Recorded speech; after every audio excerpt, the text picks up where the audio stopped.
Hey guys, thanks for stopping by, and thank you very much for coming back.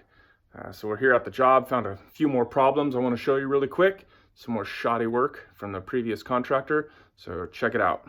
So these things are called nail plates. You put them on the framing wherever you want to protect something, such as electrical wires or plumbing, any kind of plumbing lines, and the previous contractor didn't use those at all. You can see, I don't know if he hit that wire or not. I'm going to back this wire out and inspect it. I need to inspect it there. There is a little bit of damage here. I don't know if it's just the insulator or the wire. He possibly could have hit it there twice. And just because this plug works, it doesn't mean that that wire has not been compromised. Another thing I wanted to show you, when we opened this wall up, I don't know if you saw some of the mold in the last video. Well, this is a condensation line from the air conditioner. Air conditioner accumulates moisture, and the moisture needs to drain out, so it drains out in the condensation line. Well, they should have used a nail plate here. They didn't, and they shot a hole right in it, and it was just enough moisture to create mold. Now, this is all black spray paint.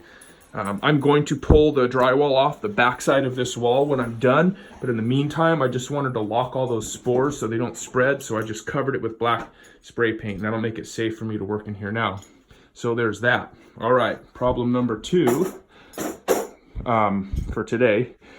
Whenever you run a wall upstairs perpendicular to the floor joist, it's fine, assuming that it's engineered. But whenever you're running a wall parallel to the floor joist, the floor joist needs to be doubled up. So there is a wall on top of this floor joist. This floor joist is not doubled up. Now, I know you're thinking, well, you know, just a contractor trying to milk the job for a little bit more money.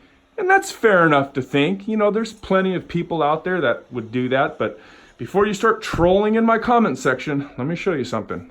So this is a tub. Upstairs is a big tiled wall, tiled tub enclosure.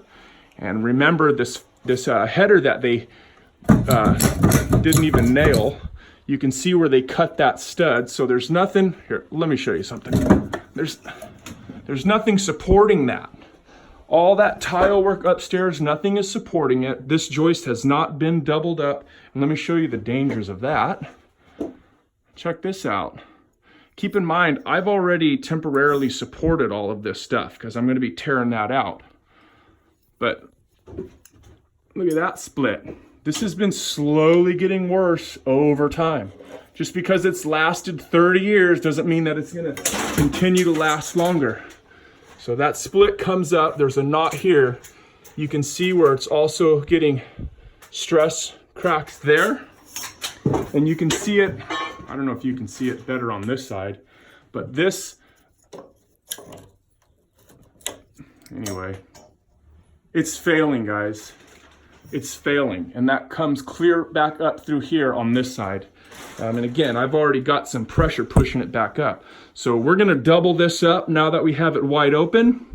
And I'm probably gonna just double this one up too, because that one sits directly under the tub. So that way, when the homeowner is having her relaxing bath in her nice tiled tub surround with her candles going and her incense burning, she won't come crashing down into the kitchen in the middle of the day with broken water pipes spraying water, flooding out everything, broken electrical wires shorting out, going to the hospital, and just the whole world ends because the builder wanted to save, you know, $20 on a couple more 2x joists. So anyway, I'm not gonna try to save a couple bucks by doing some shoddy work. We're gonna get it all fixed up, and I'll check back in, so stick around. Hey, check this out. This is the left side of the shear wall. It's just in there for looks. We'll fix that too. I got the nail stops on. Got this all framed out the way it's supposed to be. I'm gonna remove this 2x4 right here. But there it is, you guys. I put a 4x4 in there because you're not supposed to have a seam on a shear wall. So one sheet of plywood did go to here, and then the next sheet of plywood went from here over. You're not supposed to have a seam on a 2x4 because all those nails will split them. So you're supposed to have a minimum of a 3x4, but no one really has 3x4, so you throw a 4x4 in wherever there's going to be a seam. So There's also going to be another seam here, but I didn't have any leftover 4x4. I just used 4x6. You can go bigger. And then I like to continue these up for nailing purposes. So I just threw another piece of that 4x6 in there as opposed to cutting 3 2x4s. But there it is, you guys. That's all buttoned up, ready to rock and roll. Almost ready for plywood once I fix that. These were all loose also. Tighten those up. Those bolts were all loose. Tighten that up. This one's actually the only one that's tight. That's pretty amazing. That's all tightened up and ready to rock and roll in there too. So cool. All right, I'll show it to you when I get the plywood on and the strapping. Engineer does want strapping. Well, it is Friday. Yes! I'm about to go home, but before I do, I want to show you guys what I've done here at the kitchen remodel. So, take a look. Got the electrical just about done. Ended up having to do a lot more electrical work. The electrical work would have been okay, I guess, but it wasn't to code. So that's the downside about permitting, is some things might not be necessary, but you have to bring them up anyway. So here's the joists. I've doubled them up, and I use some Simpson SDS screws every 16 inches. I put 3 of them, and I put some polyurethane construction adhesive in between this and just kind of sandwiched it all together. So this is basically like 2 headers. Lifted the plumbing all up, got it almost done. Need to put a little bit more insulation and strap it. The electrical's just about done. They moved the sink on me. Just a little bit of a drag. A lot of plumbing. They had a repipe here at some point before I got here. And yeah, their work wasn't pretty, but most repipes are not pretty.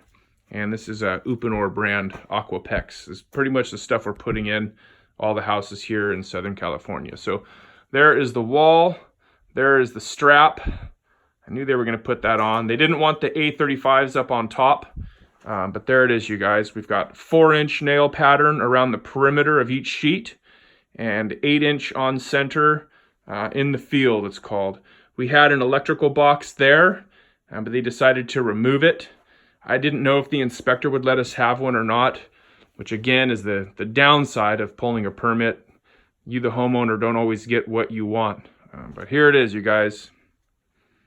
And I will keep you updated as this job progresses.